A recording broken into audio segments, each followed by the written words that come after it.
మూల గణపతి దేవాలయం, విష్ణుపురి, కాజీపేట.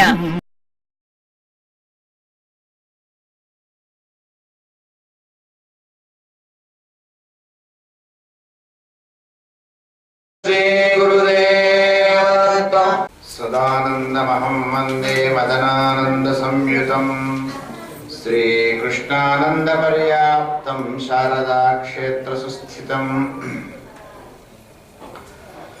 వందే మందారు మందారమిందిరానంద కందళం అమందానంద సందోహ బంధురం సింధురాననం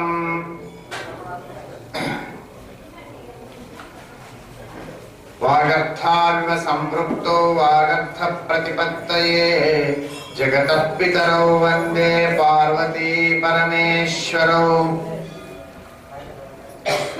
వాగీశాయస్య వదనే లక్ష్మీర్యస్య చ వక్షసి యస్యాస్తే హృదయే సంవిత్తం నృసింహమహం భజే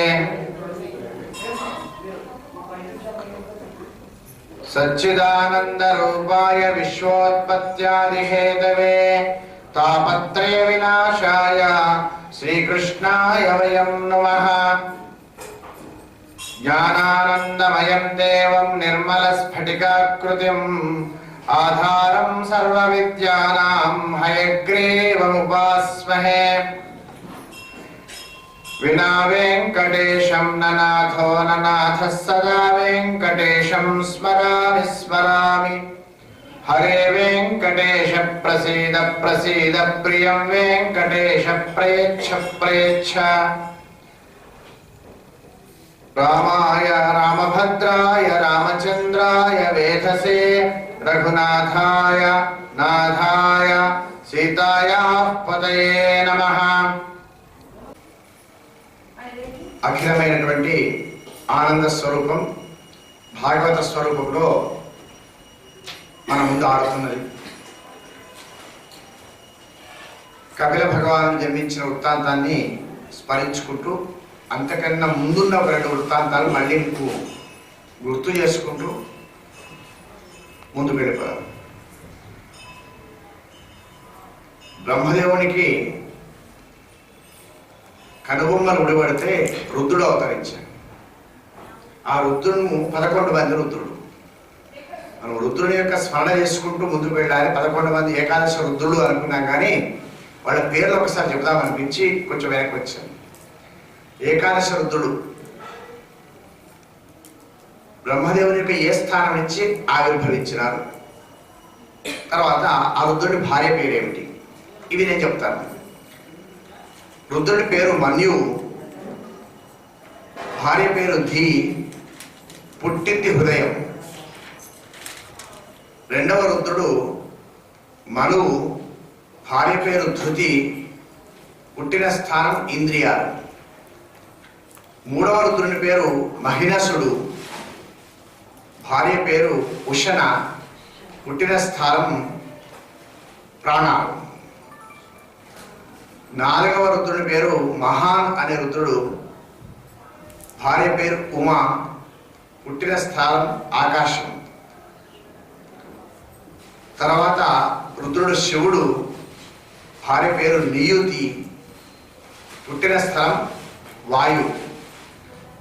తర్వాత క్రతుధ్వజుడు, భార్య పేరు సర్పి. సర్పి అంటే నెయ్యి అనంత. సర్పి సర్పి అంటే నెయ్యి. మనం వాడుకున్న నెయ్యిని 3 రకాలుగా వాడుకుంటారు. సర్పి, ఆజ్యం పేర్లు, నెయ్యి పేర్లనే ఇలా ఉంటుంది. తర్వాత ఘృతం. ఘృతం అంటే గడ్డగట్టిన నెయ్యి పేరు ఘృతం అంటారు. ఆజ్యం అంటే భగవంతునికి వేయడానికి ఏర్పాటు చేసింది ఆజ్యం అవుతుంది. సర్పి అంటే బాగా కాగబెట్టిన నెయ్యి జారిపోతుంటుంది కదా, దాని పేరు సర్పి. ఆ సర్పి తర్వాత రుద్రుడి పేరు ఊర్ధ్వరేతుడు. ఆ ఊర్ధ్వరేతుని భార్య పేరు ఇలా, పుట్టిన స్థలం జలం. తర్వాత రుద్రుడు భవుడు, భార్య పేరు అంబిక, పుట్టిన స్థలం భూమి.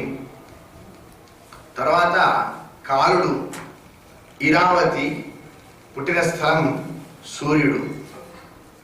ఆ తర్వాత వామదేవుడు, భార్య పేరు సుధా, పుట్టిన స్థలం చంద్రుడు. 11వ రుద్రుడు ధృతవ్రతుడు, భార్య పేరు దీక్ష, పుట్టిన స్థలం తపస్సు. ఈ విధంగా రుద్రుడు జన్మించారు. ఆ రుద్రుడు యొక్క వృత్తాంతం మనం చదువుకున్నాం. తర్వాత స్వయంభూమను ఆవిర్భవించాడు, శతరూప ఆవిర్భవించింది. అక్కడ చిన్న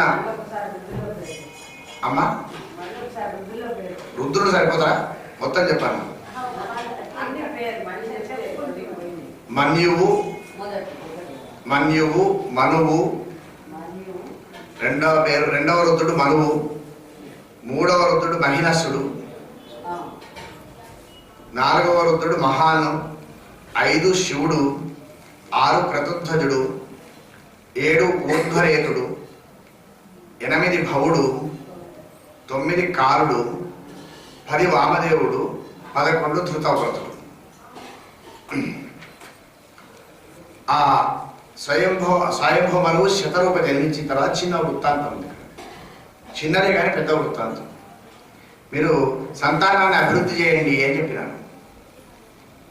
వాళ్ళు వచ్చే ఉన్నారు, అంత జలమే ఉన్నది నాన్నగారు, మేము ఎక్కడ ఉండాలండి? అయ్యో జలమే ఉంది కదా అని అనుకున్నంతలో ఆ బ్రహ్మదేవుని ముక్కులో నుంచి ఒక చిన్న కీటకం వచ్చింది. ఆ చిన్న కీటకం చూస్తుండగానే పెద్దగైంది. ఆ పెద్దగైంది ఇంకా పెద్దగైంది, ఇంకా పెద్దగైంది, ఇంకా పెద్దగైంది. చూసేసరికి ఒక పెద్ద వరాహం అయింది. పెద్ద వరాహం అయి నీళ్ళలోకి దూకి పాతాళానికి వెళ్ళి అక్కడ ఉన్న ఒక రాక్షసుని సంహరించి భూమిని తీసుకొచ్చి వీళ్ళకి అప్పగించి, ఆ వరాహం పేరు యజ్ఞవరాహమూర్తి. యజ్ఞవరాహ భగవానికి యజ్ఞవరాహమూర్తి అవతారం. ఆ వరాహమూర్తి ఎలా ఉన్నాడంటే అందరూ ఋషులు స్తుతించారు.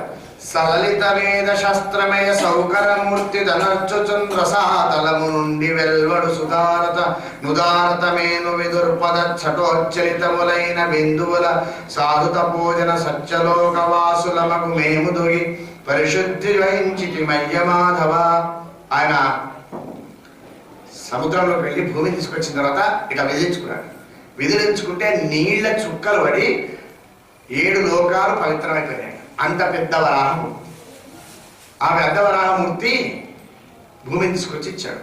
వరాహం అంటే అర్థం తెలుసు కదా. వరాహం అంటే ఏమిటి? వరాహం అంటే భగవంతుడే మనం చెప్పడానికి ఏం భయపడవద్దు. పంది వాస్తవం. మన అనాన్నంటే కొంచెం భయపడతాం. మనం అనాన్నంటేనే వెనుక ముందు అయ్యేది ఆయన అవతారం దాల్చుడు. భగవంతుని దయాళుడు ఒకసారి ఆలోచన. మనం అనాన్నంటే వెనుక ముందుకు అవుతున్నాం. పరమాత్మ ఎంత దయ ఉంటే ఆ అవతారాన్ని స్వీకరించాడు. ఒక పెద్ద మనిషి అనుకుందాం. ఆ పెద్ద మనిషికి ఒక కొడుకున్నాడు. రాత్రి 1 గంటకు లేచేమంటున్నాడు, నాన్న నాకు గుర్రం కావాలని. 1 గంటకు ఎంత పెద్ద మనిషికి గుర్రం తెస్తాడా? లేదు, గుర్రం లేదు, కుదరదు. 7 కుదర పెట్టాడు.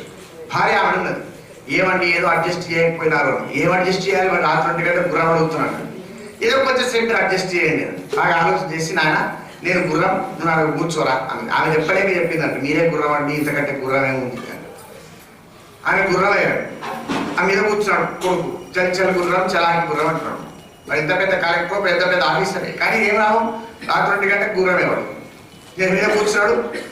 తెల్లవారే అడిగిండు, నాన్న నాకు వాళ్ళు ఏనుగు కావాలి అని. ఆ ఏనుగు అంటే మీడియా కూర్చున్నాడు.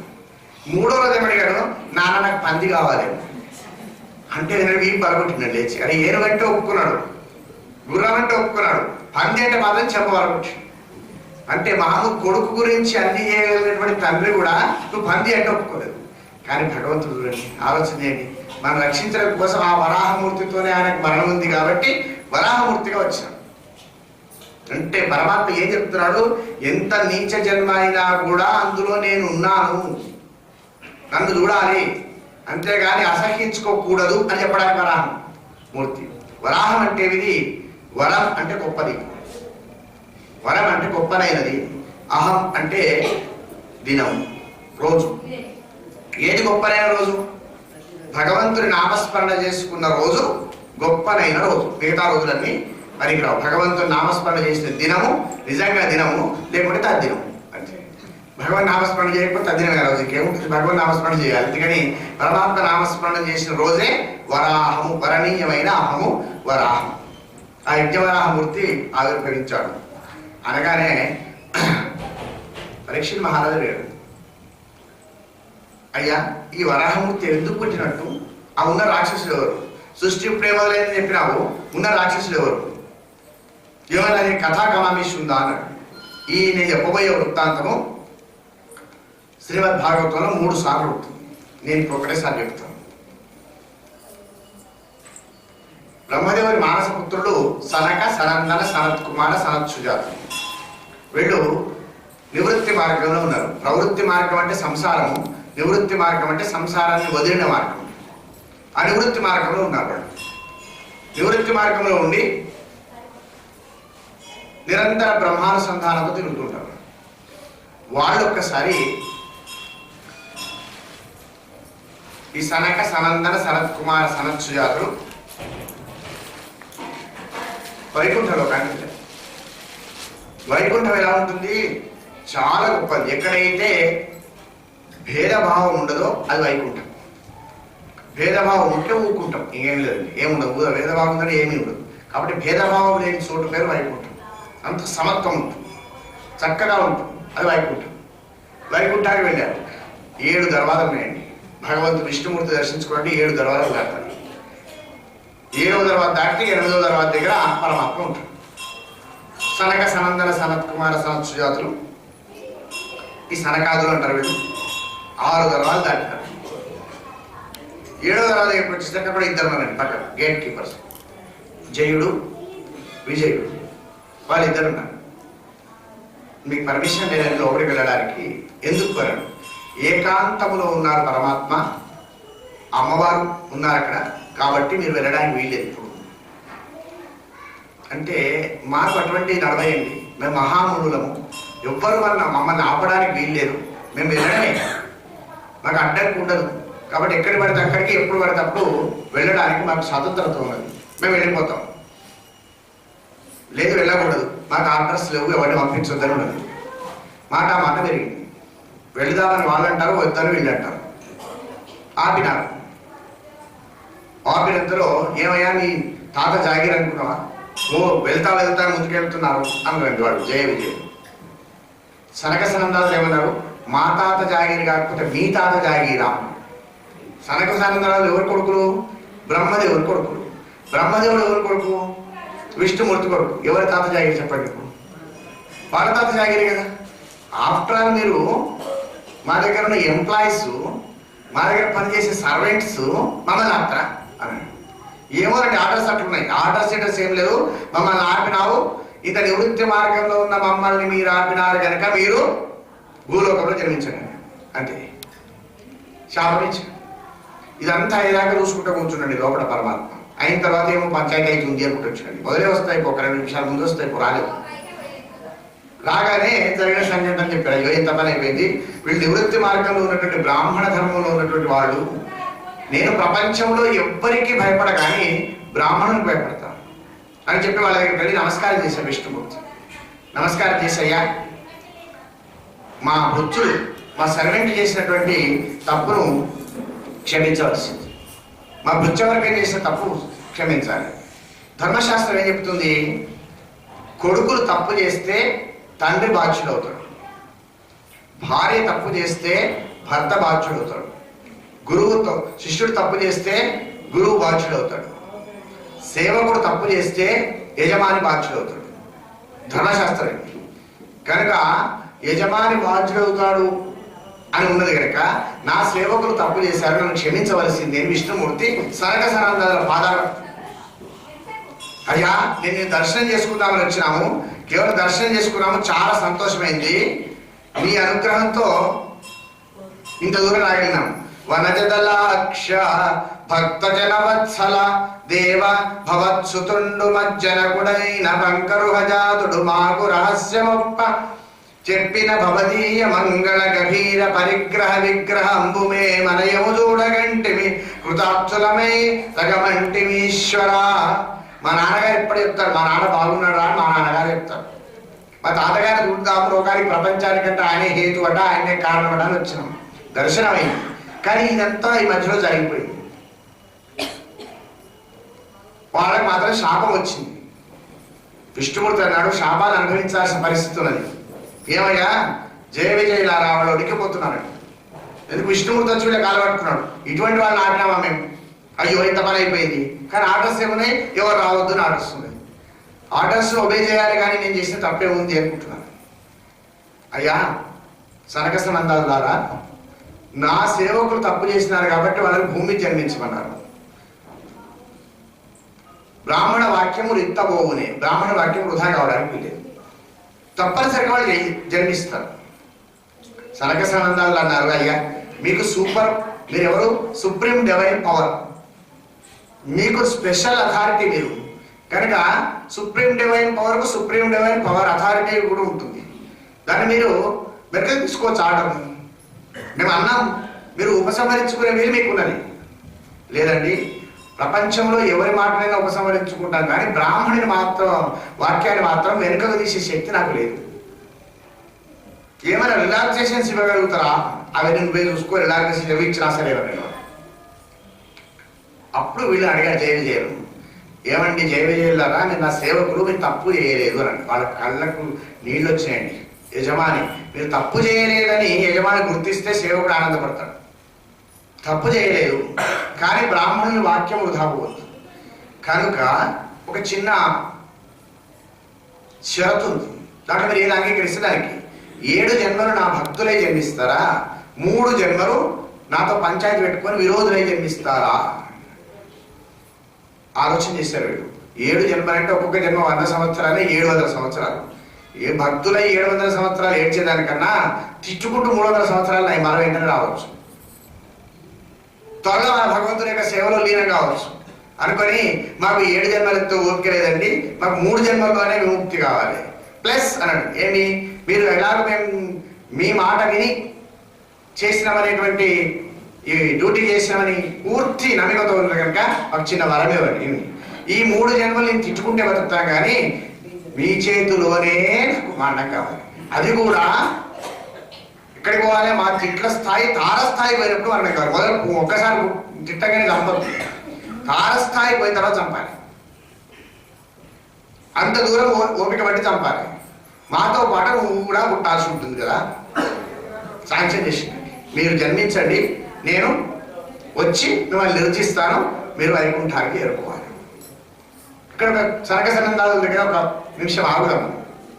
సనక సనందాదులు అంత తపశ్శక్తి సంపన్నులే, గొప్పలైన వాళ్ళే. కానీ వాళ్ళేమి కామము, క్రోధము, లోభము, మోహము, మదము, మాత్సర్యం 6 దర్వాలు కానీ 7వ దర్వాజ దగ్గర 2 ఉంటాయండి. అహంకారము, మమకారము, ఈ 2 ఉంటాయి 7వ దర్వాజ దగ్గర. మనం కూడా 6 దర్వాజాలు ఈజీగా దాటుతాం. ఆ 7వ దర్వాజ దగ్గర ఉంటుందండి అహంకారం, మమకారం. నేను నాది, ఈ నేను నాది అనేవి చివరి దశలో అడ్డుపడతాయి. భగవద్ దర్శనానికి అడ్డున్నవి ఏమిటి? నేను నాది. నేను నాది అని ఎప్పుడైతే ఉన్నాయో పరమాత్మ తన ఇంట్లోకి రానివ్వలేదు. చూసిందా, అక్కడ సనక సనందాదులు అంత పంచాయతీ పెట్టుకుంటే, అంత పంచాయతీ అయినాక కూడా తాను బయటకు వచ్చి మాట్లాడి పంపించింది. కానీ ఏమండి మీరు వైకుంఠంలోకి రండి, నా రూమ్లోకి రండి అన్నాడా? అనలేదు. ఎందుకు? వాళ్ళు అహంకార మమకారాలను జయించలేదనే భావం ఉన్నది కాబట్టి ఇంకా ట్రైనింగ్ అవసరం పంపించేసి దర్శనం ఇచ్చిండు, కానీ వాళ్ళకు ప్రవేశించనియలేదు. ఇక మనం ఎంత నిష్ఠాగరిష్టమైనప్పటికీ కూడా ఈ అహంకార మమకారాలు మనం బాధిస్తుంటాయి. ఈ అహంకార మమకారాలు ఎప్పుడు పుడతాయి, ఎక్కడ పుడతాయి? అహంకారం మమకారం పుట్టడానికి ఎక్కడో పుట్టాయి, అప్పటిదప్పుడే పుడతాయి. మనకి ఎప్పుడు పుడతాయి? చిన్న పిల్లలు ఉంటారు, అప్పుడే పుడతాడు పిల్లవాడు. ఆ పుట్టిన పిల్లవాడికి మన అహంకారం తెలియదు, మమకారం తెలియదు, కల్మషం తెలియదు. వాడికి వారం 10 రోజులు ఎప్పుడైతే మొత్తం మీద తల్లిని గుర్తుపట్టడం మొదలెడతారు. నాకు ఫీడింగ్ చేసేవాళ్ళు ఎవరు చూస్తారు, ఫీడింగ్ చేసేవాళ్ళు తల్లి గుర్తుపట్టరు. తల్లిని గుర్తుపట్టిన తర్వాత మెల్లమెల్లగా వాడు కొంచెం పెద్దగా అవుతాడు, కొంచెం పెద్దగా అయిన తర్వాత వానికి క్రెడిల్ సేవని చేస్తారు, తొట్లలో వేస్తారు. అప్పటిదాకా వారికి పేరు తెలియదు, ఊరు తెలియదు. మళ్ళీ చెవుల తెల్లవాళ్ళు వేసినాక అమ్మమ్మలు తాతమ్మలు ఇంట్లో ఉన్న వాళ్ళు ఏం చేస్తారు, వాడిని పట్టుకొని మళ్ళీ ఎవరు అంటారు. వాడికి ఏం తెలియదు అనుకుంటాడు. పట్టుకుంటే ఈ పెద్దవి చూపుడు వేలు ఇస్తారండి, చూపుడు వేలు ఇస్తే మళ్ళీ ఎవడురా అని ఇట్లా అంటారు. అంటే నేను అంటే అప్పుడు మొదలైతే వాడికి మళ్ళీ ఎవడురా అంటే ఆ 21 దినం నాటి నుంచి పొడుచుడు మొదలైతే వాడు బతికినంత వరకు పొడుచుకుంటూ ఉంటాడండి, నేను నేను నేను అని. ఇక ఇంకొకటి ఉంది, ఉగ్గు పాలు కలుపుతాడు. కలిపి తినిపించుకుంటే ఈ అమ్మమ్మ తాతమ్మలు పట్టుకోండి, ఈమెవరు? మా అమ్మ అంటండి. ఈ గిన్నె ఎవరిది? నాది. మీ అమ్మని తీసుకపోతా? నాది. వద్దు అంటాడండి. నీ చెంచా తీసుకపోతా? నాది. వద్దు. ఇక మొదలైతే బతికినందులు నాది నాది నేను నేను. ఉగ్గు పాలతో వచ్చింది చచ్చదాకపోదండి. అహంకార మమకారాలు ఎంతసేపటికి ఈ అహంకార మమకారాలు విష్ణు భగవద్ సందర్శనానికి మనం పోయినా కూడా భగవంతుని దగ్గర చేరకుండా అడ్డుపడుతుంటాయి. అన్ని తెలుసు కానీ వాటిని జయించడం కష్టం. దాన్ని ఎవరైతే జయిస్తారో వాళ్ళు మహాత్ములు అవుతారు. అహంకార మమకారాలు జయించినటువంటి వాళ్ళు మహాత్ములు అవుతారు, లేకుంటే మహాత్ములు కాలేరు. సనక సనందాల పరిస్థితి అది. ఇంకా కశ్యపుడు అనే ప్రజాపతి ఉన్నాడు. కశ్యప ప్రజాపతి భార్యల్లో దితి అదితి ఉన్నారు. అదితి పుట్టిన వాళ్ళంతా ఆదితేయులు, అంటే దేవతలు. దేవతలు ఎప్పటికీ చాలా మంది ఉన్నారు. దితికి సంతానం కలగకుంటే ఆ కశ్యప ప్రజాపతి ఒకరోజు సంధ్యావందన సమయంలో సాయంకాల అగ్నిహోత్ర ఉపాసన చేసుకోవడానికి ఉద్యుక్తుడైన సమయంలో ఈ దితి సర్వాంగ సుందరంగా అలంకరించుకొని భర్తాల దగ్గరికి వెళ్ళి ఆయన అగ్నిహోత్రానుష్ఠానంలో ఉన్నాడు. అగ్నిహోత్రానుష్ఠానంలో ఉన్నటువంటి ఆయన దగ్గరికి వెళ్ళి ఏమడిగింది, ఏమండి మీరు అక్కకు సంతానం ఇచ్చారు, మరి నేను కూడా భార్యనే కదా, నాకు కూడా సంతానం ఇవ్వాల్సిన ధర్మం మీది కదా, మేము గుర్తు చేస్తున్నాను. పర్వాలేదు, ఇవ్వాల్సిన ధర్మం నాది, నీకు సంతానాన్ని ప్రసాదిస్తాను అన్నాడు. అంటే ఇట్ట అనుకుంటా సంవత్సరాలు అయిపోయింది, ఎప్పుడు ప్రసాదిస్తారు అని కొంచెం అడ్వాన్స్ అయిందండి. ఆయన ఏమన్నాడు, ఇది సంధ్యా సమయం, సంధ్యా సమయంలో పడుకోవడం కానీ, సంధ్యా సమయంలో భోజనము కానీ, సంధ్యా సమయంలో మలమూత్ర విసర్జనము కానీ, సంధ్యా సమయంలో భార్యాభర్తలు ఏకమవడం కానీ పనికిరాదు. తరుణి ఒక్క ముహూర్తముండు అన్న, ఒక ముహూర్త కాలం వాడు, ఒక ముహూర్తం జరిగిన తర్వాత నీ కోరిక నెరవేరుస్తాను. ఇప్పుడు ఎందుకంటే నీ మరది రుద్రుడు తన గణాలను వేసుకొని చుట్టూ తిరుగుతుంట, సంధ్యా సమయంలో భూతగణాలను వేసుకొని రుద్రుడు సంచరిస్తుంటాడు. అందుకని రుద్రుడికి కోపం వచ్చే పని మనం చేయకూడదు, భయంకరమైనటువంటి ఫలితాలు ఉంటాయి అన్నాడండి. నేను అన్నది మీరు ఎన్నడు విన్నారు కనుక ఇవాళ వింటారు అన్నాడు. సెకండ్ గేర్ వేసింది, సెకండ్ గేర్ తర్వాత థర్డ్ గేర్ పడ్డది, థర్డ్ గేర్ తర్వాత ఫోర్త్ గేర్ పడ్డది, కావాల్సిన కార్యక్రమం జరిగిపోయింది. ఆ తర్వాత ఆమె ఒక్కసారి పశ్చాత్తాపం, అరే ఏమండి ఇప్పుడు నాకు సంతానం అవుతుందని అన్నారు కదా, మీరు సంతానాన్ని ప్రసాదించారు కదా, ఎటువంటి సంతానం కలుగుతుందో ఒకసారి చెప్పండి. ఎందుకు నా తప్పయింది, సంధ్యా సమయంలో మిమ్మల్ని అలా నేను బాధించకూడదు, కానీ నా మనస్సు ఆగకుండా నేను బాధించి వేధించి నేను సంతానం కోసం ప్రయత్నం చేస్తాను కాబట్టి మరి నాకు ఎటువంటి సంతానం కలుగుతుంది అని. నీ సంతానం లోకభీకరంగా ఉంటుంది, అతి భయంకరమైన సంతానం కలుగుతుంది, విపరీతమైన దుష్టులు పుడతారు కానీ ఎందుకు? సంధ్యా సమయంలో మనం కలిసినా కాబట్టి దుష్టులు జన్మిస్తారు. వాళ్ళు వాడిని చూస్తే లోకం అంతా గడగడగడలు ఆడతారు, ప్రపంచం అంతా భయపడిపోతుంది. అయ్యో ఇంత పని అయిందండి, వీళ్ళు పుట్టకున్నా బాగుండు, అది మొదలనుకోవాల్సింది. తరుణి ఒక్క ముహూర్తం ఉండు అన్నప్పుడు ఒక ముహూర్తం ఉంటే అయిపోయింది. నువ్వు ఉండలేదు కాబట్టి నీకు పుట్టడం తప్పదు. అయ్యో ఎలానండి, మిమ్మల్ని శరణు వేడుతున్నాను, నీకు పశ్చాత్తాపం కలిగింది కనుక ఈ ఇద్దరు కొడుకుల్లో ఒక కొడుకు ఒక మంచి భక్తుడు పుడతాడు. వాడు తరతరాలు జ్ఞాపకం ఉండేటువంటి భక్తుడు పుడతాడు, నీకు వరణిస్తున్నాను. దితి గర్భవతి అయింది. ఆ గర్భము బ్రహ్మాండంగా పెరిగిపోతుంది. గర్భము లోపటి నుంచే వాళ్ళ ప్రతాపం చూపిస్తున్న లోపల ఉన్నవాడు. ఆ దితి గర్భంలో చేరినటువంటి వాడు జయ విజయంలోని మొట్టమొదటి వాడు. మొట్టమొదటి అవతారం వాళ్ళ జయ విజయంలో పోతారు. ఆ మొట్టమొదటి అవతారం ఏది? హిరణ్యాక్ష హిరణ్య కశిపుడు. రెండవ అవతారము రావణ కుంభకర్ణుడు. మూడవ అవతారము శిశుపాల దంతభక్తుడు. ఆ మొదటి అవతారం అండి వీళ్ళు దితి గర్భంలో ఉన్నారు. ఆ గర్భంలో నుంచి వచ్చేటువంటి వేడికి మొత్తం ప్రపంచం అంతా ఆగిపోయింది, గడగడలు ఆడిపోతుంది. దేవతలందరూ ఆశ్చర్యపోయారు. ఆశ్చర్యపోయి ఆమె దితి ఎంత ఓపికతో అంటే 100 సంవత్సరాలు ఆపిందండి బయటకు రా. వీళ్ళు లోకానికి అపకారం అని చెప్పినారు కదా, లోకానికి అపకారం కాబట్టి రావద్దని 100 సంవత్సరాలు ఆపి ఆ లోపటి నుంచే వాళ్ళ ప్రతాపం చూపిస్తున్నారు. భగవంతుడు దిగిపోయి వాళ్ళు అడిగారు, ఈ లోకమంతా వేడి వేడి కనిపిస్తుంది, ఏముందో కనిపిస్తుంది అంటే ఏమి లేదు, మా శిష్యులు అక్కడ ఉంటున్నారు కడుపులా. వాళ్ళు బయటకు వచ్చినాక వీళ్ళు తక్కువైందని వాళ్ళు బయటపడ్డారు. 100 సంవత్సరాల తర్వాత తప్పదమ్మా, ఎట్లయినా భగవత్ కార్యం నెరవేర్చిందే అంటే ఆమె ప్రసవించింది. హిరణ్యాక్ష హిరణ్య కశిపులు జన్మించారు. సహజంగా పిల్లలు పుడితే రోజుకు ఏదో వడ్ల గింజంత ముళ్ళు అంతనో పెరుగుతారని అంటారు. నీకు తెలియదు, నాకు తెలియదు. ఆ వడ్ల గింజ అంతనో వడ్ల ముళ్ళు అంతనో పెరుగుతారట వాళ్ళు ఒక్కొక్క పిల్లగాడు. వీడు హిరణ్యాక్ష హిరణ్య కశిపుడు రోజు 3 పెరుగుతుంది. రోజు 3. పిల్లలు పుట్టగానే ఏం చేస్తారు, పిల్లలు ఆ గర్భవతులు రేపో మాపో ప్రసవం అవుతుంది అనగా పక్కింట్లోకి చుట్టాలింట్లోకి వెళ్ళి చిన్న చిన్న కుల్లాలు చిన్న చిన్న అంగీలు తెచ్చిపెట్టుకుంటారు, అడిగి తెచ్చుకుంటారు. ఎందుకంటే మొదటి పిల్ల పుట్టక ముందే కుల్లలు పుట్టడం పనికిరాదు కనుక అడిగి తెచ్చిపెట్టుకుంటారు. పిల్లలకు పుట్టగానే వాడికి చల్లగా ఉండద్దు అని చెప్పి తెచ్చి పెట్టుకుంటారు. పాపం అన్ని తెచ్చిపెట్టుకుందామే, ఎవరి అంగీ వీనికి సరిపోతాడు. మొత్తం ఎంత ఇంత పెద్దగా ఎవరు పుడతాడు, రోజు 3 ఎవరు పెడుగుతారు.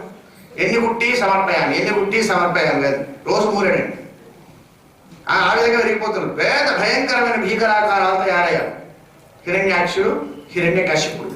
హిరణ్యాక్ష హిరణ్య కశిపుడు భీకరాకారాలు, భయంకరమైన రాక్షసులు. మరి దితి కొడుకులు దైత్యులు. దైత్యులు వేరు, రాక్షసులు వేరు, అసురులు వేరు, కాద్రవేయులు వేరు. ఈ దైత్యులు భయంకరమైనటువంటి ఆకారంతో అంటే రాక్షసాకారంతో ఉన్నారు. మనం కూడా అనుకోవచ్చు రాక్షసాకారంతోనే ఉండాల్సిన అవసరం లేదు. ఇప్పుడు ఈ కాలంలో అట్లా ఉంటారు, రాక్షసులు ఉంటారు కానీ అట్లా ఉంటారు. ఇట్లంటే సభలు అవుతుంటాయి అనుకోండి, సభ అయినప్పుడు వచ్చి కూర్చుంటారండి. కూర్చున్నవాడు ఏ అమ్మ మెడలో ఎంత బంగారం ఉన్నది, ఎవరి సెల్ ఫోన్ ఎంత బాగున్నది, ఇట్లా చూస్తుంటాడు. ఒకడొకడు జేబులో ఏమేమి ఉన్నాయి వాడికి ఇట్లా చూస్తుంటారు కదా. అవి చూస్తుంటే వాడి పేరు హిరణ్యాక్షుడు అండి. హిరణ్యము మీద కన్ను పడ్డవాడు, మంది సొమ్ము మీద కన్ను పడ్డ వాళ్ళందరూ హిరణ్యాక్షుడు అండి. ఇక మంది సొమ్ము చూసి వాడు అబ్బా ఇక వాడికి మొత్తం ప్రాణం పోతుందండి. వాడికి ఉంటే వాడు హిరణ్యాక్షుడు, గౌరవ లేకుండా చూస్తుంటాడు హిరణ్యాక్షుడు. మంది సొమ్ము మీద కన్నేసిన వాడు హిరణ్యాక్షుడు. ఇంకొకటి ఉంటాడండి, వీడి సెల్ ఫోన్ ఎప్పుడక్కడ పెట్టిపోతాడో మనం ఎప్పుడు రావడం. వాడు మర్చిపోవడం ఆలస్యం లేదు, వీడు ఆవడం. వాడు ఛార్జింగ్ పెట్టడం ఆలస్యం లేదు, వీడు ఛార్జింగ్ డిశ్చార్జ్ అయిపోతుంది, వీడి దగ్గర చెల్లిపోతుంది సెల్ ఫోన్. ఎవరైతే మంది సొమ్ము కొట్టేయాలని చూస్తాడో వాడు హిరణ్య కశిపుడు. ఎవడు మంది సొమ్ము మీద కన్ను పెడతాడో వాడు హిరణ్యాక్షుడు. ఇంకెవడు ప్రపంచంలో ఎక్కడ రాక్షసులు పెద్ద కొమ్ములు పెట్టుకోవాల్సిన అవసరం లేదు, మన లోపల ఉంటారు వాడు. ఆ హిరణ్యాక్ష హిరణ్య కశిపుడు. వాడు హిరణ్యాక్షుడు బ్రహ్మాండమైనటువంటి తపస్సు చేసినాడు, మహాబల సంపన్నుడైనాడు. నాకు ఎవరితోటి చావు ఉండొద్దు అన్నాడు. నాకు ఎవరితో చావు ఉండొద్దు అని కోరుకుంటే నీకు మనుషులతో చావు ఉండొద్దు, మనుషులతో చావు లేదండి. ఆయన మొత్తం వేదాలను అన్నిటిని బుక్కవెక్కిండు, తీసుకొచ్చిండు. భూమిని అమాంతం తీసుకొచ్చి తన యొక్క జలాశయంలో పెట్టుకున్నాడు. వరుణుని దగ్గరికి వెళ్ళాడు. వాడు బాగా మదించున్నాడు. బలవంతుడు మదించేటువంటి వాడు ఎవరిని కాదు. ధనబలం, ధనమదం, విద్యామదం, యవ్వనమదం, స్త్రీమదం, బంధుమదం, అష్టమదాలు ఉన్నాయండి, 8 రకాల మదాలు ఉంటాయి. అందులో వీడు బలం బాగా ఉంది. ఆ బలం చేత వరుణుడి దగ్గరికి పోయి, వరుణ యుద్ధం చేస్తావా చస్తావా? నాకు యుద్ధం మాసిపోయి చాలా రోజులైంది, నేను యుద్ధం చేస్తాను నేను. యుద్ధం చేస్తలేవా? చాలా రోజులైంది. మనం యుద్ధం చేయకపోతే చేసేటోడు చూపివానండి.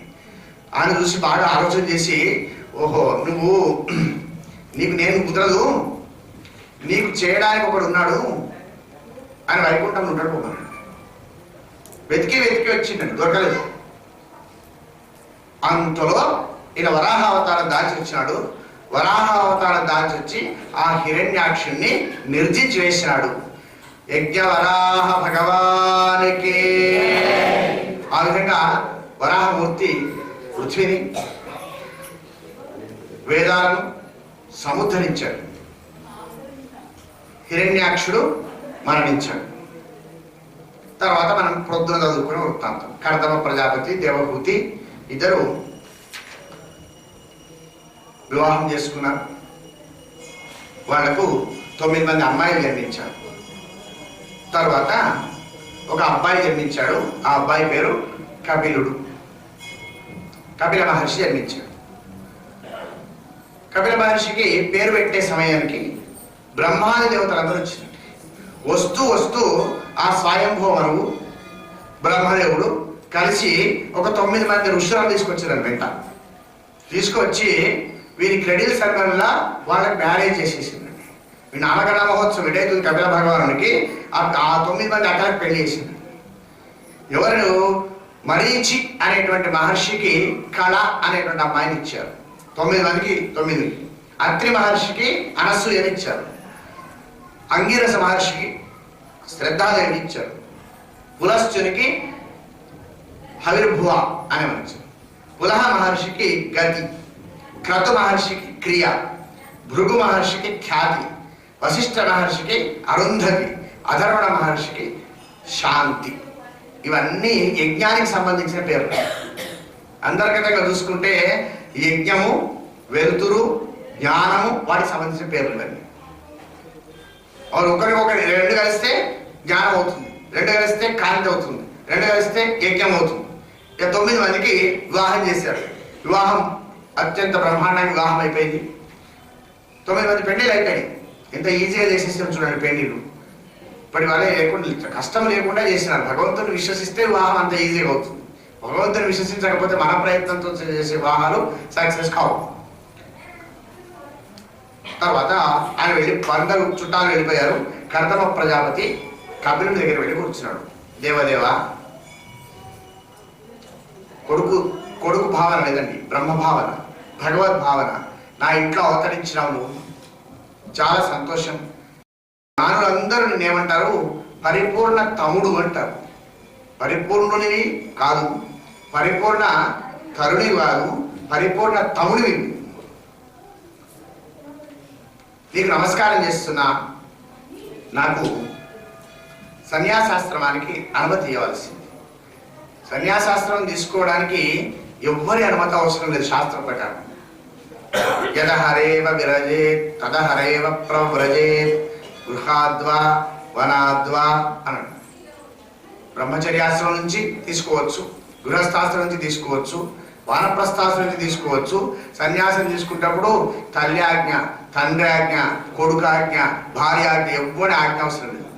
వాడికి ఉండాలి మొదలు. వాడి హృదయం వాడికి ఆజ్ఞ ఇవ్వాలి. వాడి హృదయం వాడికి ఆజ్ఞిస్తే విరహం కలిగితే యదహరేవ విరజేత్, ఏ రోజు విరహం కలిగిందో వెంటనే సన్యాసం తీసుకోమని శాస్త్రం చెప్తుంది. అందుకని ఎవరి ఆజ్ఞలు ఉండవు.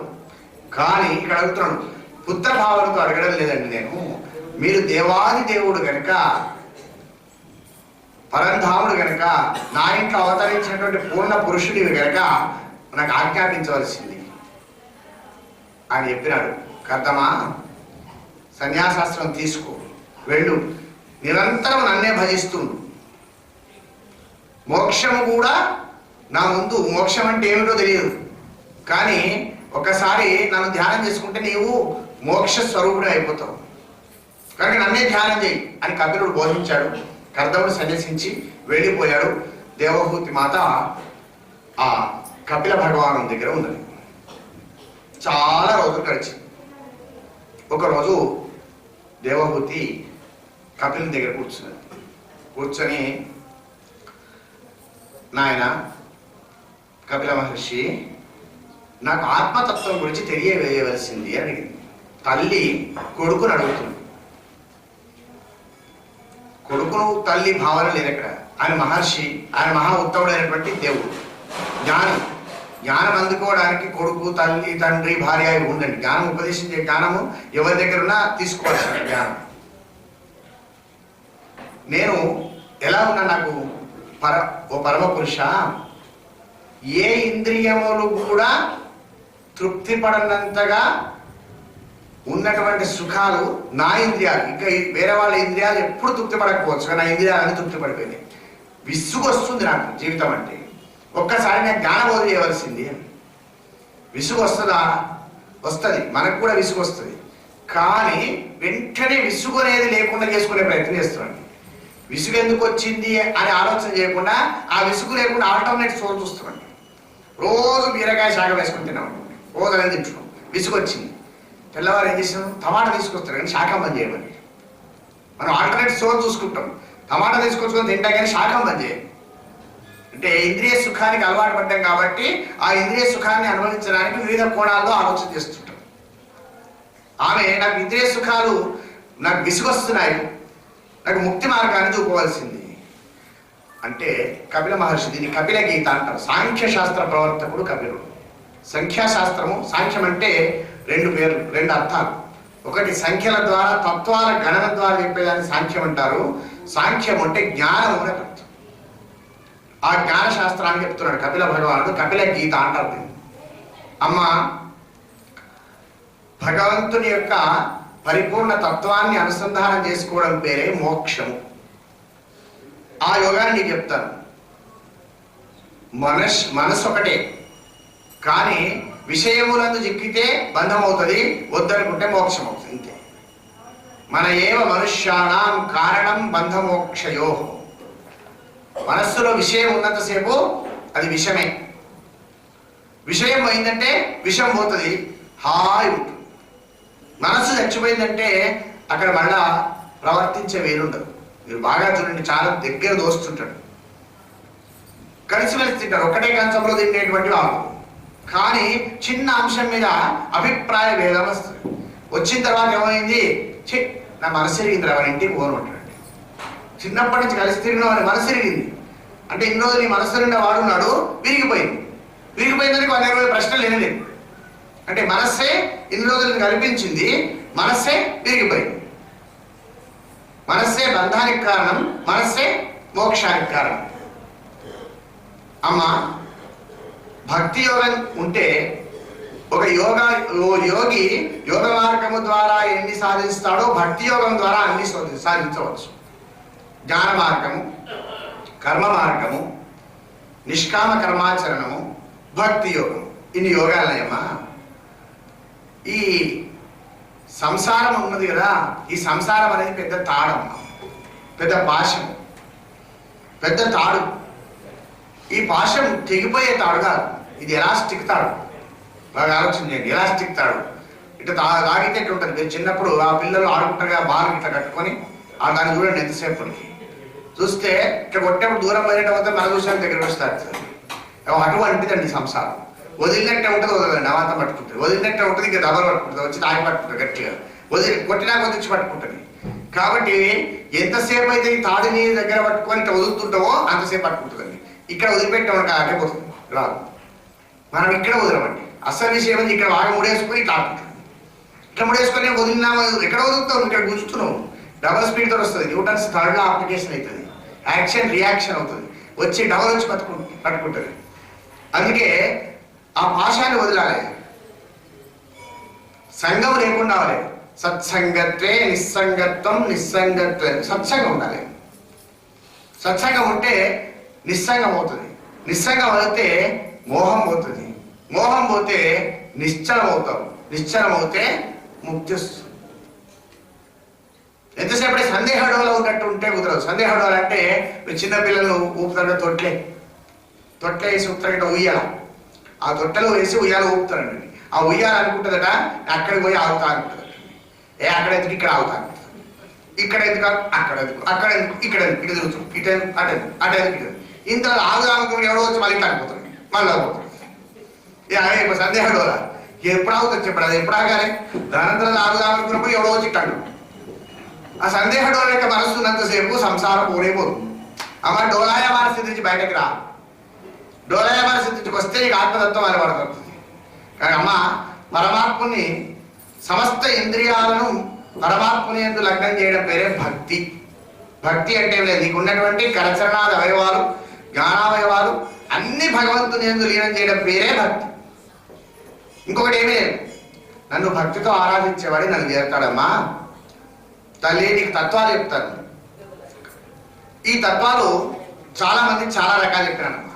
కొందరు 17 తత్వాలు చెప్పినారు, కొందరు 24 తత్వాలు చెప్పినారు, కొందరు 25 తత్వాలు చెప్పినారు, కొందరు 36 తత్వాలు చెప్పినారు, కొందరు 41 42 తత్వాలు చెప్పినారు, కొందరు 54 తత్వాలు చెప్పినారు, కొందరు 96 తత్వాలు చెప్పినారు, కొందరు 365 తత్వాలు దాకా తీసుకుపోయినారు.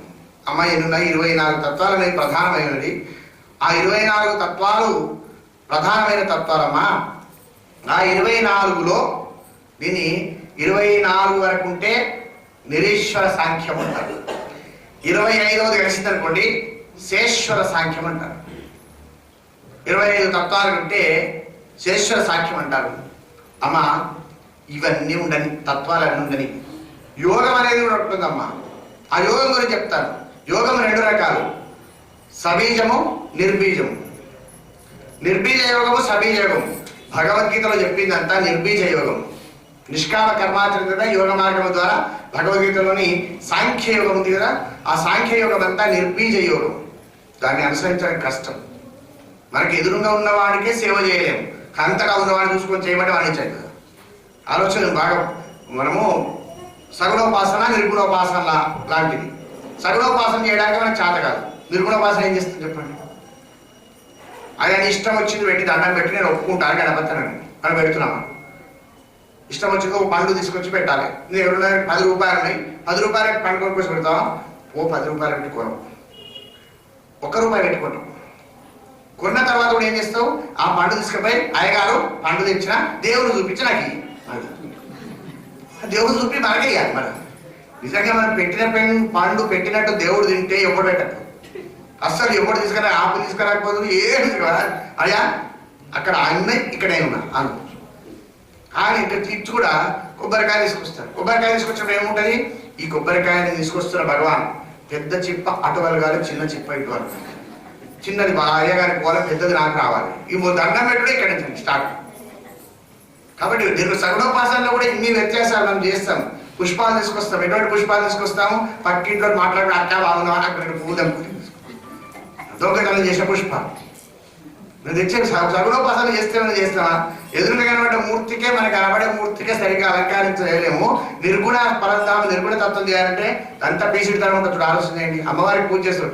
ఏతచ్చంపక తైలమంబ విదే పుష్పైర్బహుర్వాసితం న్యస్తం రత్నమయే సువర్ణ చషకే భృంగైర్భ్రమద్భిర్యుతం సానందం సురసుందరేభిరభితో హస్తైర్జంతే మయా కేశేషు భ్రమర ప్రభేషు సకలే శ్వంగేషు చాలిప్యదే. ఇదేమో చెప్పండి. చెప్పక తైలం పెట్టు, అది చెప్పక తైలం ఎంత పెట్టు, పెద్ద గిన్నెలు పెట్టు. మనసుతోటే కదా, అప్పుడు కూడా మనసుతో అది పెట్టవాలి. ఇంతే.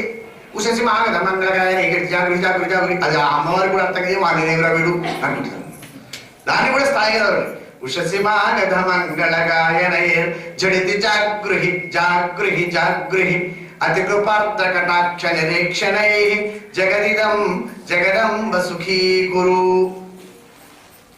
మన మానసిక ఉపచారం, మానసిక పూజ చేస్తుంటే ఎంత ఆనందం ఉండాలి, ఆనందం ఉండదు. అప్పుడు కూడా మనకు దౌర్భాగ్యం ఉంది.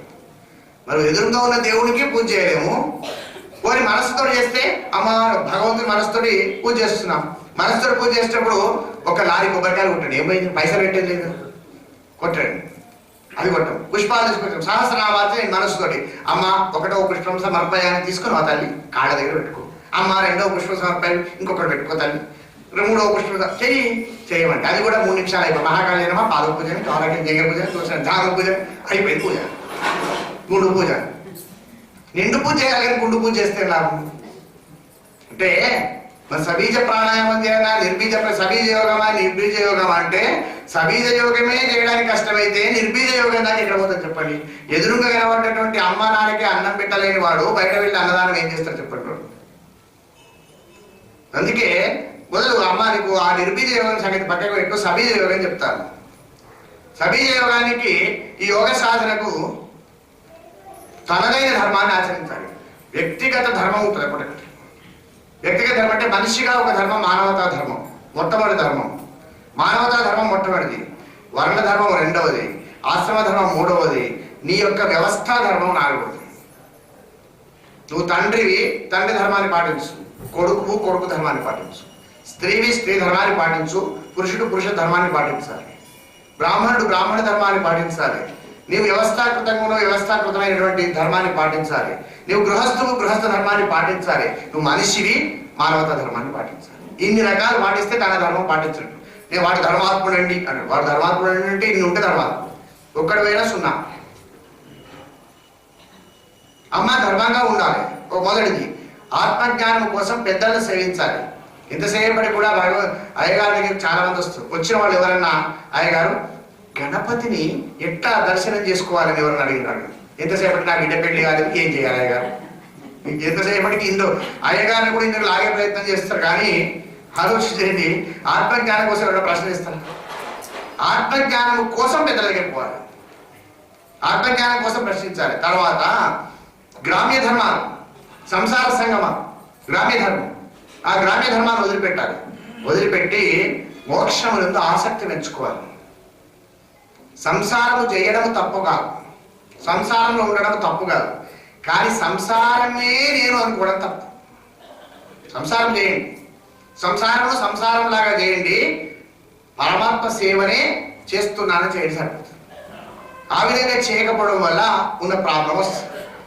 ఇంకా దీనికోసం ఏం చేయాలి? ఏకాంత జీవనం ఉండాలి, అహింసా వ్రతం ఉండాలి, సత్యం వరకాలి, దొంగతనం చేయకుండా ఉండాలి, తగిన ధనాన్ని సంపాదించాలి, బ్రహ్మచర్యం కలిగి ఉండాలి, తపస్సు కలిగి ఉండాలి, శుచిత్వం కలిగి ఉండాలి, అధ్యయనం చేయగలిగి ఉండాలి, పెద్దల మాట మీద విశ్వాసం ఉండాలి, భగవంతుని పూజలు చేయాలి, మౌనంగా ఉండగలగాలి, ఆసన విజయం ఉండాలి. కూర్చోమంటే ఒక 10 గంటలైనా కదలకుండా కూర్చోబెట్టే శక్తిని ఆసన చేయమంటారు. ఆసన విజయం ఉండాలి. తర్వాత స్థిరత్వం ఉండాలి. తన బుద్ధిలో గోచరించే పరమాత్మ మీద మనస్సును, చిత్తాన్ని, అహంకారాన్ని ఆ బుద్ధిలో ఉన్నటువంటి ధ్యానగోచరమైన పరమాత్మ మీద నిలబెట్టగలగాలి.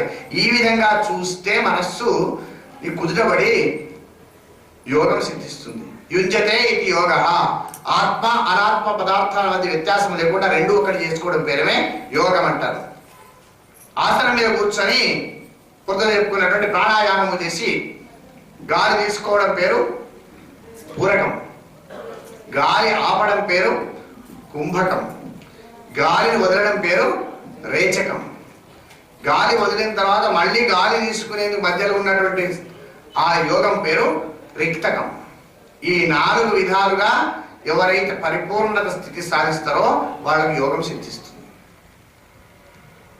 అప్పుడు ధ్యాన స్థితిలో వెళ్ళిన తర్వాత పరమాత్మను నీ ధ్యేయ వస్తువును ధ్యానం చేసుకో.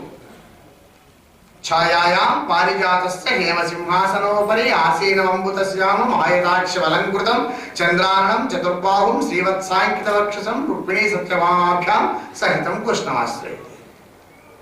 తీసుకొని అక్కడ ఆ విధమైనటువంటి రూపాన్ని మొత్తం చూసుకో.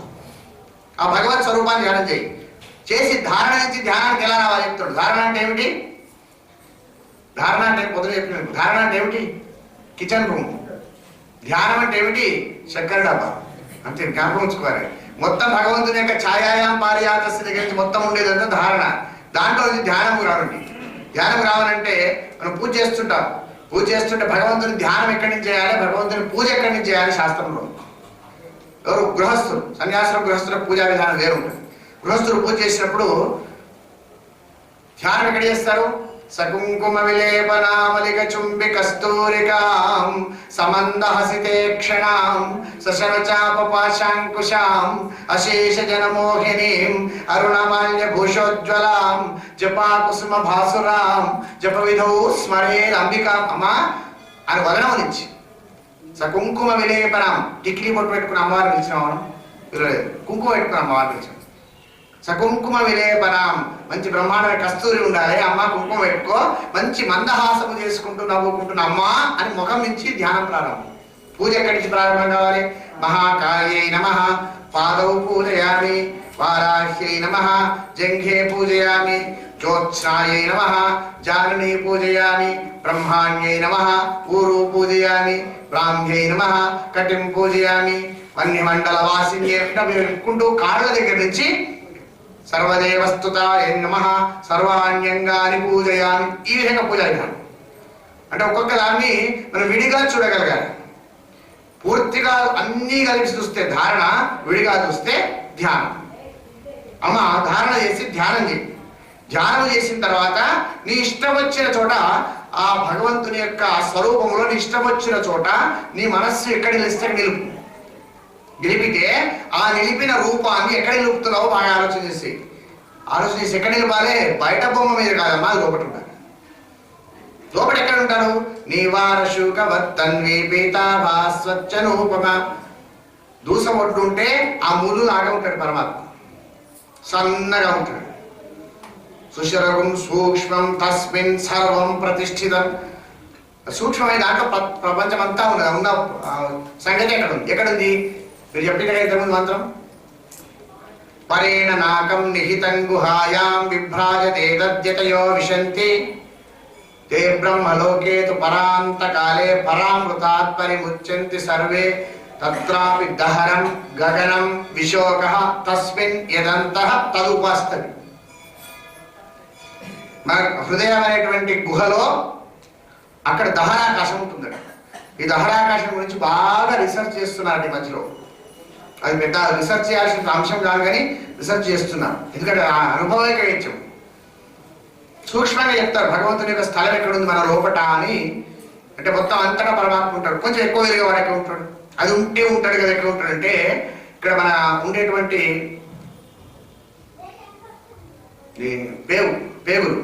పేగులకు ఈ మీద ఉన్నటువంటి భాగానికి మధ్యలో ఒక చిన్న సూక్ష్మమైనటువంటి స్థలం ఉంటుంది. ఆ స్థలం ఎట్లా ఉంటుంది? వేదంలో చెప్పిన ప్రకారం చెప్తారు. సైన్స్ నేను చదువుకోలేదు. ఆ వేదంలో ఉన్న ప్రకారం చెప్తే ఇక్కడ ఇలా వేలు పెడితే ఈ రెండు వేళ్ళు ఇలా కలిపినప్పుడు మధ్యలో ఎంత రంధ్రం ఉంటుందో అంత రంధ్రము పై భాగ అవయవాలకు క్రింది భాగ అవయవాలకు ఉరస్థలంలో రెండింటి మధ్యలో స్థలం ఉంటుంది. ఆ స్థలాన్ని సుశిరము అంటారు. ఆ సుశిరములో దూసములు ఒడ్డు యొక్క చివరి భాగంలో ఉన్నంతగా భగవత్ యొక్క తత్వం వెలుగుతుంటుంది. అది ఇంత కారణం. మన మనస్సు నిలవాలి. నేను హృదయం మీద చేసుకొని చెప్తున్నా, నేను గుండె మీద చేసుకొని చెప్తున్నా. ఎందుకు చెప్తాను? గుండె మీద చేసుకుని దేవుడు అక్కడ తత్రాపి దహరం గగనం విశ్వ. అక్కడ ఉన్నటువంటి ఆ దహరాకాశంలో విహరిస్తుంటాడు పరమాత్మ. అమ్మ ఆ దహరాకాశంలో విహరించేటువంటి పరమాత్మ మీద ధ్యానం పెట్టు. ఆ ధ్యానం పెట్టి నువ్వు చూడగలిగితే నీకు ఆత్మశక్తి కలిగినట్టమ్మా. అందుకే భగవంతుణ్ణి వేరే వాడిగా భావించి కాదు, నీ లోపల ఉన్నాడు, నువ్వే పరమాత్మ. ఆ స్వరూపాన్ని తెలుసుకో. అమ్మ భక్తి చాలా రకాలు. దీనికంతా ఇన్ని రకాల ప్రయత్నాలు ఎలా అనుకుంటావు? ఏం అవసరం లేదు. నువ్వు భక్తిగా ఉండు అని వస్తాయి. భక్తి సాత్విక, రాజసిక, తామసిక, గౌణ భక్తి. ఈ 3 గుణాల భక్తితోటి శ్రవణాది భక్తులు 9 ఉన్నాయి. ఆ 9 భక్తులు ఈ 3తో కలుస్తాయి. 9 మూళ్ళ 27, 27 మూళ్ళ ఎన్ని? 81. 81 రకాల భక్తులు ఉంటాయి. 81 రకాలుగా భక్తి ఉంటుంది. ఆ 81 రకాలుగా ఉండే భక్తుల్లో ఏ భక్తిని గట్టిగా పట్టుకున్నా మనం కొంత ఎగిపోతాం. ఇన్ని తాళ్ళు మేము భగవంతులు పట్టుకోవడానికి. మనం 81 కాక 82 దానికోసం చూస్తామండి. మనం చూసే పని ఎట్లుంటుంది? 81 కలిగం కొత్త వెరైటీ. ఏం వెరైటీ ఉంటుంది? మధ్యలో వెళ్ళిపోతుంది. ఆ 81 రకాలుగా ఏ విధంగా భక్తి చేసినా పరమాత్మను చేరుకోవచ్చమ్మా. నిర్గుణ భక్తి యోగంతో నన్ను ఆరాధించే వానికి నా సేవ ఎందే ఆపేక్ష ఉంటుంది. భగవంతునికి ఏం కోరుకుంటాడు భక్తుడు? నిజమైన భక్తుడు కోరుకునేది ఏం కోరుకుంటాడు? నమోక్షస్యాకాంక్ష భవతి భవవాంఛాపి న పునః న విజ్ఞానాపేక్ష శశిముఖి సుఖేచ్ఛాపి న పునః అతస్త్వాం యాచేహం జనని జననం యాతు మమ వై భవాని. చెప్తానమ్మా, కావాల్సింది ఏంది? నీ పాదన పంచ, నీకు చరణ కమలాలే నాకు కావాలి, ఇంకేమి వద్దు. మోక్షం కూడా అవసరం లేనటువంటి భక్తుడు, నిజమైన భక్తుడు. మోక్షం గీక్షం ఏం అవసరం లేదు. మృడాణి రుద్రాణి శివ శివ భవానీతి జపత. అమ్మా ఆ జపించేటువంటి శక్తి ఇచ్చేసి ఇంకేమవుతుంది. దివివా భువివా మమాస్తు వాసో నరకేవా నరకాంతక ప్రకామం అవధీరిత శారదారవిందై చరణౌ తే మరణే విచింతయామి. నాకు స్వర్గమా నరకమా భూలోకమా ఏది ఇస్తావో నాకు సంబంధం లేదు. ఎప్పుడైనా సరే చచ్చినా సరే బతికినా సరే పుట్టినా సరే ఉన్నా సరే పోయినా సరే తిన్నా సరే పన్నా సరే ఎప్పటికీ 24 గంటలు 365 రోజులు నీ నామం అనే శక్తి ఇస్తుంది అలా. భక్తులు కోరుకునేది మోక్షం కూడా లెక్క పెట్టాడు భక్తుడు. అమ్మ ఆ విధంగా ఉంటాడు. ఈ విధంగా మోక్షాన్ని చూసుకోకపోతే భగవంతుణ్ణి పట్టుకోవడానికి నిర్గుణోపాసన చేయడంలో ప్రతిమను ఆరాధిస్తారు. ప్రతిమను ఎందుకు విగ్రహారాధన ఎందుకు చేస్తాము? విగ్రహారాధన చేయడం, విగ్రహం చేస్తే ఆరాధన చేస్తే మనోనిగ్రహం వస్తుంది. మొత్తం ఉన్నటువంటి ప్రపంచంలో పరమాత్మ స్వరూపంలో కనబడుతుంది, మనోనిగ్రహం వస్తుంది. మనోనిగ్రహం కోసం విగ్రహాన్ని ఆరాధన చేస్తాం. ఎన్ని ఆరాధన చేసినా భగవత్ తత్వాన్ని గట్టిగా పట్టుకోకపోతే అన్ని సున్నా. భక్తి లేకపోతే ఏమవుతుంది? ఉప్పు లేని కూర ఉప్పదు రుచులకు. అన్ని చేసి ఉప్పు లేకపోతే రుచి ఉండదు. ఆ విధంగానే భక్తి లేకపోతే రుచి ఉండదు. ఇంకా భక్తితో ఉండాలమ్మా. కాలం అనేది కాలానికి నిరీక్షించాల్సిన అవసరం లేదు. కాలం భయంకరమైనటువంటి ప్రవాహ వేగం ఉంటుంది. కాల ప్రవాహ వేగానికి ఎవరు? సుందరకాండలో ఆంజనేయ స్వామి వెళ్ళి ఏమంటాడు? మాన్యా గురు వినీతస్య లక్ష్మణస్య గురుప్రియ యది సీతాపి దుఃఖార్త కాలో హి దురతిక్రమః. కాలాన్ని దాటడం ఎవరికి సాధ్యం కాదు. కల ఏది కాల, కల చేస్తుంది మొత్తం కాలం, ఏమి లేకుండా చేస్తుంది. అమ్మా ఈ కాలము చేతనే జనన మరణాలు సంభవిస్తాయి. కాలానికి కట్టుబడవలసింది ఎవడైతే శరీరం ఉన్నదో వాళ్ళందరూ కాలానికి కట్టుబడవలసింది. ఆ మనిషి రాయ వృక్షమా కీటకమా చిన్న పురుగా సంబంధం లేదు. ఏది జన్మ ఉందో అందరూ కాలానికి కట్టుబడవలసింది. అందరూ ప్రారంధాన్ని అనుభవించవలసింది. ప్రారంధం 3 రకాలు అమ్మ. ఆగామి, సంచితము, ప్రారంధం, వర్తమానం. సంచితం అంటే ఓల్డ్ బ్యాలెన్స్. ఓల్డ్ బ్యాలెన్స్ మనం వచ్చినప్పుడు ఏం చేస్తాము? కొంచెం అడుక్కొచ్చుకుంటాం. వచ్చినప్పుడు అది ఎటువంటిది? ఖర్చు పెట్టుడే కానీ మళ్ళీ ఉండదు. అవసరమైతే దాంట్లో వేసుడే కానీ అది ఇంకా పోదు. ప్రారంధం. ప్రారంధం అంటే అదొక బాణం. ఏమి బాణం? ఎక్కువ పెట్టిన బాణం కాదు, విడిచిపెట్టిన బాణం. ఎక్కువ పెట్టిన బాణం సంచితము, విడిచిపెట్టిన బాణం ప్రారంధం. కానీ అనుభవించవలసింది. బాణం విడిచిపెట్టితే వచ్చి తాగడమే ఉంటుంది. కనుక ప్రారంధాన్ని అనుభవించడమే అవశ్యం, అనుభోక్తవ్యం, కృతం కర్మ శుభాశుభం. నువ్వు మంచి చేయి, తప్పనిసరిగా ప్రారంధం భోగతో నశ్చేత్ అనుభవించాలి. ఈ ప్రారంధాన్ని అనుభవించినప్పుడు మళ్ళీ జమ చేస్తావా ఏం లేకుండా చేస్తావా అని నీ చేతులు. అడుక్కొచ్చుకున్నావు, అనుభవిస్తున్నావు, మళ్ళీ దానికి ఏమైనా ప్లేస్ చేస్తావా? ఏమి లేకుండా చేస్తావా? మానవ జన్మలో ఉన్న సౌభాగ్యం ఏమిటంటే ఈ ప్రారంధాన్ని అనుభవించుకుంటూ కనుక నిజంగా నేను భగవంతుని యొక్క స్వరూపంగా మారిపోతే ఆ పాత బ్యాలెన్స్ కూడా కొట్టేస్తాను. మొత్తం బ్యాలెన్స్ కూడా పోతుంది. మీరు ఆలోచించండి. మీరు సెల్ ఫోన్లో బ్యాలెన్స్ వేయించుకున్నారు, 200 రూపాయలు బ్యాలెన్స్ వేయించుకున్నారు. దానికి అవుట్ గోయింగ్ కాల్చుకున్న బ్యాలెన్స్ 20 రూపాయలు. మిగతా 100 రూపాయలు అక్కడ ఉండిపోతాయి. ఆ 20 రూపాయలు వాడుకున్నారు, అవుట్ గోయింగ్ అయిపోయింది. అవుట్ మళ్ళీ వేయించలేదు, మళ్ళీ వేయించకుండా అలాగే ఉన్నారు. అప్పుడు ఏమవుతుంది? ఇన్కమింగ్ కాల్స్ ఉంటాయి, అవుట్ గోయింగ్ ఉండదు. మీరు అవుట్ గోయింగ్ ప్రయత్నం చేయడం లేదు. ఇన్కమింగ్ ఉండి ఉండి ఉండి దాని బతికేంత ఉంటుంది. 1 నెల రోజులు 2 నెలలు దాంట్లో ఇస్తారు టైం. 2-3 నెలల ఏం చేస్తుంది? 15 days మళ్ళీ ఏమొస్తుంది? Grace period. దాన్ని కూడా మీరు వినియోగం చేసుకోలేదు. అప్పుడు ఏమవుతుంది? సెల్ ఫోన్ చచ్చిపోతుంది కదా. అవునా కదా? మరి అంతే. మనం మళ్ళీ సంచితం నింపకపోతే మన సంచి నిండదండి. బ్యాలెన్స్ వేస్తుంటాం మనం. ఎప్పుడు అయిపోయిందా? అయిపోయిందా? సంచితం ఎప్పుడు నింపుకున్నాక ప్రారంభం పోతుందా? కాబట్టి సంచితాన్ని నింపకుండా ఉండేందుకు మనం ఉన్నదాన్ని వినియోగం చేసుకుంటూ సద్వినియోగం చేసుకుంటే మళ్ళీ నింపకుంటే చాలు. ఆ విధంగా ఉండాలమ్మా. ప్రారంధాన్ని అనుభవించాల్సిందే. కాలములో కాలచక్రంలో ఎవరైతే భగవంతుని యొక్క అనంతమైన కాలశక్తిని గుర్తించరో వాళ్ళు అధోగతి పాలవుతారు. వాళ్ళు ఏం చేస్తారు? నాకు భార్యా బిడ్డలే పెద్ద. భార్యా బిడ్డలు అనగానే ఇక్కడ అమ్మలు ఉన్నారు, మీరు ఏమనుకోవద్దన్నారు. నేను భార్య అని స్త్రీ, మహిళ, కాంత అని ఇక్కడ చెప్తాను. మీరు ఆ పదాన్ని మీరు వేరే పదంతో పెట్టుకోండి. భార్య అనగానే భర్త అనుకోండి, అయిపోతుంది. మా గురించి కాదు, వాళ్ళ గురించి కూడా చెప్తున్నట్టే. ఒకరు చెప్పాలి కాబట్టి ఒకరు చెప్పుకుంటూ పోతాను నేను. ఇక్కడ భార్య అనగానే భర్త అనాలి, మహిళ అనగానే పురుషుడు అనాలి. వెంటనే అనుకోవాలండి. కాంత అనగానే కాంతుడు అనుకోవాలి. అంతేగాని ఒక వన్ పార్టీ కాదండి, నేను సింగిల్ పార్టీ కాదు. అందుకని అక్కడ సౌలభ్యం కోసం కోపం, తొందరగా కోపానికి వచ్చే గుణం పురుషులకు ఉంటుంది కాబట్టి అమ్మల గురించి చెప్పుకుంటారండి. అమ్మలు చెప్తారు కోపానికి రాదు, అర్థం చేసుకుంటారు. పురుషులకు వెంటనే కోపం వస్తుంది. అందుకని చెప్పి అమ్మలు ఆసరగా చేసుకొని మేము ప్రాబ్లమ్స్ చెప్తుంటాం. పురుషుడు ఒక వ్యక్తి ఏమనుకుంటాడు, భార్య బిడ్డలే నాకు ప్రపంచం మొత్తం అనుకుంటాడు. అంతకంటే ముందు ఏమనుకుంటాడు, ఈ దేహం నేను అనుకుంటాడు, ఈ దేహమే నాదే అనుకుంటాడు. దేహమే నాదనుకొని ఒక భార్య చీర తీసుకుంటాడు. చీర తీసుకున్నటువంటి వాడు అతి భయంకరమైనటువంటి వ్యవహారంలో ఉంటాడు. అమ్మ మోహంలో పడిపోతాడు. మోహంలో పడిపోయిన వాడు దుఃఖమని తెలుసు, ఊరుకోడు. దుఃఖమని తెలిసినా కూడా సంసారంలో దూకానని చూస్తాడు, కానీ పక్కకు పోడు. పోయేవాడిని పోనివాడు. మీకు తెలుసు కదా, మీరు బాగా అడిగితే చెప్తారు, ఏ మహాభయంకరమైందని సంసారం. కొడుకు పెళ్లి చేయరా, బరాబరి చేస్తాడు, తప్పకుండా చేస్తాడు. మొదలు ఇంకా ఏమాయ అయ్యగారు మా కొడుకు పెళ్లి అయితే జన్మపత్రికలో దోషాలయా అని ఊరుకుంటారు, ఊరుకోడు. అంటే అదొక ప్రక్రియ పరంగా నడిపిస్తుంటారు. సంసారం అనేది భయంకరమైనటువంటి వ్యవహారం. సంసారం అనేది భయంకరమైన వ్యవహారం అయితే మనం సంపాదించుకున్నవన్నీ ఉంటాయా? ధనము సంపాదించినారు ఉంటుంది. ధనాని భూమౌ పశవశ్చ గోష్ఠే నారే గృహద్వారే జనౌ శ్మశానే దేహాశ్చితాయాం పరలోక మార్గే కర్మానుగో గచ్చతి జీవ ఏకః. అమ్మ ధనం సంపాదించడం బాగా, ధనం సంపాదించి భూమిలో పాతి పెట్టినాం. ఇప్పుడు భూమిలో ఎవరు పాతి పెడతలేదు, బ్యాంక్ ఉందట, వెడ్డి బ్యాంక్, దాంట్లో పెడతారట. పెడితే వాడు కొడుకులా కుడియారట.